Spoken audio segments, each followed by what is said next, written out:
വളരെ സന്തോഷകരമായ വാർത്തകളാണ് നിലമ്പൂരിൽ നിന്നൊക്കെ നമുക്ക് കിട്ടിക്കൊണ്ടിരിക്കുന്നത്.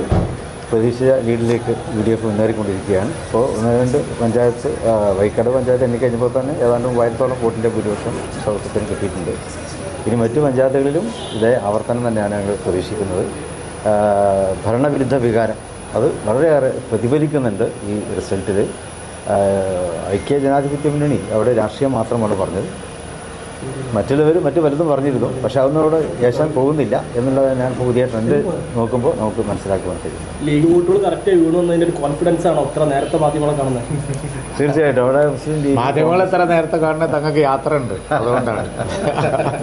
അതെ, അവിടെ ഐക്യ ജനാധിപത്യ മുന്നണി വളരെ കെട്ടുറപ്പോടെയാണ് ഈ തെരഞ്ഞെടുപ്പ് മത്സരിച്ചത്. മുമ്പൊന്നും ഇല്ലാത്ത വിധത്തിലുള്ള ഒരു ഐക്യവും ഒരു കൂട്ടായ്മയും UDFനെ സംബന്ധിച്ചിടത്തോളം അവിടെ ഉണ്ടായിട്ടുണ്ട്.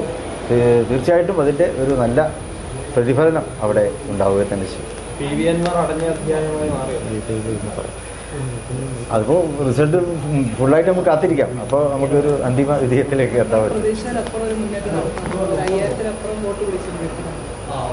അത് ഇനിയും വോട്ടുകൾ എണ്ണാനുണ്ടല്ലോ, എന്നിട്ട് നമുക്ക് അവസാനമായിട്ട് അത് വിലയിരുത്താം. തങ്ങൾക്ക് യാത്ര ഉണ്ട്, അപ്പോൾ ട്രെയിനിൽ ആണ് വന്ദേ ഭാരതിന് കയറാൻ പറ്റുക. അപ്പോൾ അതുകൊണ്ടാണ് നേരത്തെ മാധ്യമങ്ങളെ കണ്ടത്. ഇനിയൊക്കെ റിസൾട്ട് കഴിഞ്ഞിട്ട് ഞങ്ങൾ പറയാം. അല്ല, അതെ, ഇനി കുറച്ചും കൂടി എണ്ണട്ടെ. ഇപ്പോൾ പറയാനുള്ളത് തങ്ങൾ പറഞ്ഞു, ഒരു വിജയം പ്രതീക്ഷിക്കുന്നു, നല്ല ഭൂരിപക്ഷത്തോടു കൂടിയെന്ന് തങ്ങൾ പറഞ്ഞു. ഞങ്ങൾ അത് തന്നെ ആവർത്തിച്ച് പറയാണ്. ബാക്കി കുറച്ച് കഴിഞ്ഞിട്ട് വരെ ഇവിടെ ഉണ്ടല്ലോ. പഞ്ചായത്ത് നമ്മൾ പ്രതീക്ഷിച്ച ലീഡാണ് അപ്പോൾ വരുന്നത്. നിങ്ങളിങ്ങനെ റണ്ണിങ് കമ്മിറ്റി കൊടുക്കണ മാതിരി ഞങ്ങൾ പറഞ്ഞുകൊണ്ടിരുന്നാൽ ബുദ്ധിമുട്ടാണ്. അപ്പോൾ അത് കുറച്ചുകൂടി കൗണ്ടിങ് പുരോഗമിക്കട്ടെ, എന്നിട്ട് പറയാം. UDFന് ഒരു വിജയമുണ്ട് എന്ന് ഇവിടെ പറഞ്ഞല്ലോ. അതാണ് ഈ ഘട്ടത്തിൽ മനസ്സിലാകുന്നത്. നല്ല ഭൂരിപക്ഷത്തോടു കൂടിയുള്ള ജയം തന്നെ ഉണ്ട്. ബാക്കി അനലൈസ് ചെയ്യൽ കുറച്ചും കൂടി കഴിയട്ടെ.